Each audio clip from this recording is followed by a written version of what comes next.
আজকে একটি মাসলা নিয়ে আলোচনা করি। মাসলাটি হলো যে মাথা মুন্ডন করা নবীজির সুন্নত কিনা। এই মাসলা আমাদের কাছে অত্যন্ত পরিচিত এবং সন্তানের পিতামাতারা তাদের ছোট ছোট সন্তানদের মাথা মুন্ডন করে দেয় এবং বলে এটা নবীজির সুন্নত।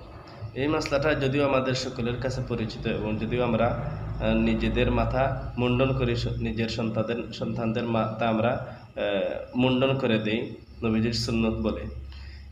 এই কথার ব্যাপারে আমি বলবো, আমার তাহকিক মতে মাথা মুন্ডন করা, মাথা খামানো এটা নবীজির সুন্নত একথা হাদিস দ্বারা প্রমাণিত নয়।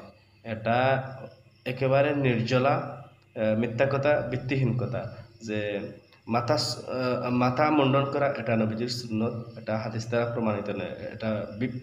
এটা ভিত্তিহীন রবায়াত। অনেকে বলেন, তবে এটা এর সনদ মিলে না। মুহাল্লিকিনা রুউসাকুম ওয়া মুকাসসিরিনা লা তাখাফুন, এখানে যে হলক করার কথা বলা হয়েছে অথবা মাথার চুল ছোট করে কাটার কথা বলা হয়েছে, এটা হচ্ছে হজের ক্ষেত্রে। আপনি যদি হজে যান তাহলে হজে সেখানে আপনি মাথা মুন্ডন করতে পারেন, অথবা আপনি মাথার চুলকে আপনি খাটো করে রাখতে পারেন। এমনিতে আমরা যে মাথা মুন্ডন করি এটাকে নবীজির সুন্নত বলে বলি আওড়ানো, এটা আদৌ শরীয়তসম্মত নয়। হযরত আলী রাদিয়াল্লাহু তাআলা আনহু একবার তিনি ব্যক্তিগত মত হিসেবে মাথা মুন্ডন করে রাসূলের সামনে এসেছিলেন। এরপরে রাসূল এটাকে মুচকি হেসে দিয়েছিলেন, তিনি হ্যাঁ না কোনো কিছু বলেননি। এখান থেকে অনেকে বলেন জায়েজ আছে, অনেকে বলেছেন এখান থেকে বিষয়টা জায়েজ আছে। এই জন্য জায়েজ এক জিনিস আর সুন্নত আরেক জিনিস। এই জন্য সুন্নত আপনি বলতে পারেন না, আপনি জায়েজ বলতে পারেন। তাহলে আবার আপনার তনে মনে প্রশ্ন এসে যেতে পারে যে সাহাবায়ে কেরাম খুলাফায়ে রাশিদিনের কি জিনিস কি রাসূল সাল্লাল্লাহু আলাইহি ওয়াসাল্লাম কি বলেননি যে আমার খুলাফায়ে রাশিদিনের সুন্নতকে আঁকড়ায় ধরা আমার ইন্তেকালের পরে? এখানে প্রশ্নের অবসানের উত্তর দেওয়া হয়েছে এভাবে যে বলেছেন রসুলের ইন্তেকালের পরে। রসুল তো এখন তো জীবিত আছেন, রসুলের ইন্তেকালের পরে তারা কোনো কিছু মতপথের কথা বললে তাদেরকে মানতে হবে।